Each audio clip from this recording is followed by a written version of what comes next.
আজকে আমি আপনাদের দেখাবো মাইক্রোসফট এক্সেলের মাধ্যমে কিভাবে স্যালারি শিট নির্ণয় করা যায় বা তৈরি করা যায়। তো চলুন দেখা যাক। এখানে দেওয়া আছে বাড়ি ভাড়া মূল বেতনের 45%, আপনি 10% থাকতে পারে, 3% দেওয়া থাকে, আবার নাও দেওয়া থাকতে পারে। এখানে মেডিকেল, চিকিৎসা ভাতা এগুলো ডিপেন্ড করে হচ্ছে আপনার কোন ধরনের চাকরি করতেছেন, বা গভর্নমেন্ট চাকরি করলে দেয়, বেসরকারি কোম্পানিতে কিন্তু দেয় না। তবে কীভাবে ব্যয় করবেন, বাড়ি ভাড়া যদি এত টাকা থাকে এত পার্সেন্ট, মেডিকেল কস্ট এত পার্সেন্ট, টিডিএ, মৎস্য ভাষা এবং ভবিষ্যৎ জন্য কেটে রাখবে 15%, এগুলো দেওয়া থাকবে আপনি, ঠিক আছে, বা বলে দিবে আপনাকে।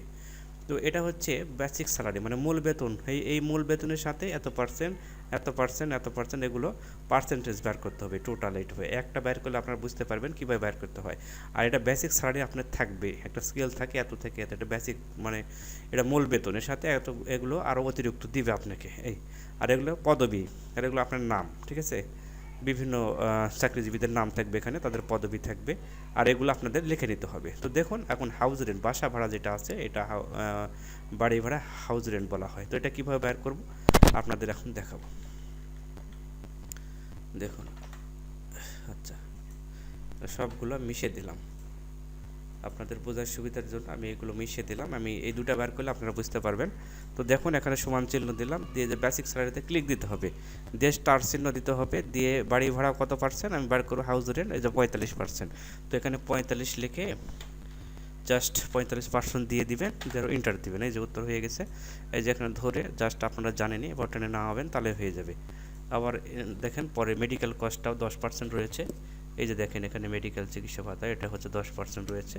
তো এটাও এই যে বেসিক স্যালারিতে, সবসময় বেসিক স্যালারিতে ক্লিক দিতে হবে। এরপর এই যে স্টার চিহ্ন দিবেন, এই যে 10% দিয়ে দিবেন। সেমভাবে সবগুলো একইভাবে বের করতে পারবেন, এন্টার দিলেন, এই যে বাইর হয়ে আসছে, যে আর এখান থেকে ক্লিক দিবেন। আর এগুলো সেমভাবে বাইর করতে হবে। জাস্ট এটা কীভাবে নেট পেমেন্টটা কীভাবে বাইর করবেন সেটা আমি আপনাদের দেখাবো।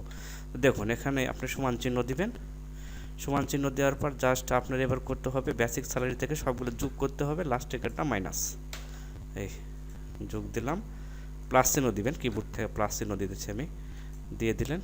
হ্যাঁ, বাস। এখন লাস্টে এই যে আপনার এটা প্লাস আর হবে না, এই যে ফিউচারে যখন ক্লিক দেবো তার আগে একটা মাইনাস দিয়ে দেবো, এই যে এটা হচ্ছে মাইনাস হবে এটা। তারপর ইন্টার দিয়ে দিবেন, দিলে যে উত্তর চলে আসছে। দেখুন, এভাবে আপনারা প্রত্যেকটা হচ্ছে যতগুলো আপনার স্যালারি সিটের জন্য যতগুলো আপনার এখানে দিবে, ফ্যাসিলিটি দিবে, সুযোগ সুবিধা দিবে, ততগুলো অপশান লিখে দিবেন এবং কত পার্সেন্ট দিতেছে সেগুলো লিখে নিয়ে পার্সেন্ট ব্যয় করে যোগ করে এভাবে লাস্টে মাইনাস করে দিবেন ফিউচারটা, তাহলে আপনার উত্তরটা হয়ে যাবে অটোমেটিকভাবে। এইভাবে আপনার স্যালারি সিট নির্ণয় করতে হয়, একদম ইজি। যদি বুঝতে পারেন তাহলে ইজি, আর না বুঝতে পারলে আবারও একটা ভিডিও দিব, আপনারা দেখে নেবেন। Thank you so much.